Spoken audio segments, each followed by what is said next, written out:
अल्लाह तुम्हारा अल्लाह सबका अल्लाह हक है अल्लाह नाम लो अल्लाह उसका अल्लाह जिसने पैदा किया अल्लाह सबको अल्लाह रहीम है अल्लाह अल्लाह खालिक है अल्लाह मलिक है अल्लाह रहमान है अल्लाह अल्लाह अल्लाह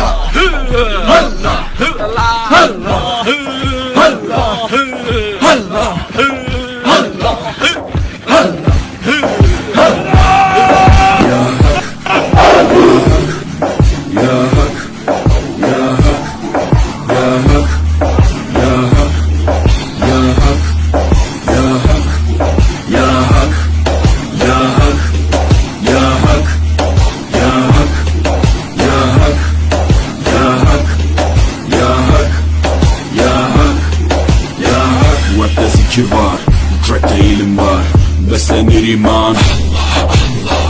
Her yer ihtilaf, şer ve istila, bence bir liman. Gerçekte kitapta yazılı bu Kur'an. Dur bak burada, flow mus'ab, anlatır hak kitap, yalan ve hakikat, cebası tarikat. Sana yobaz derler, böyle olmaz derler, onlar gibi düşünmedikçe çoban derler. Biz Müslümanız, düşüncemiz hüsnü zandır. Bak istediğin yükle saldır. Biz Rabbe müptelayız. İşimde Allah, dilimde Allah, zikrimde Allah, fikrimde Allah, aklımda Allah, aşkımda Allah, aslımda Allah, kanımda Allah. Hasbi Rabbi Cellallah, ma fi kalbi gayrullah, Nur Muhammed sallallahu, la ilahe illallah. Hasbi Rabbi Cellallah, ma fi kalbi gayrullah, Nur Muhammed sallallahu, la ilahe illallah. Bu benden bir davet, nefse ikamet, hem de tek çare. Bu hayat imtihan, şeytandan intikam, sayısız iltifat.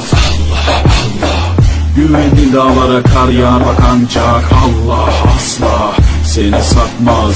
Düşünce kalkmalısın, şükürle kalmalısın, desin hep kalp atışın. Günahla esti yerler, daha gençsin derler. Bu hayat basamakları, çürük merdivenler. Senden bir istirham, devamlı istiğfar, gereken irtibat. İşimde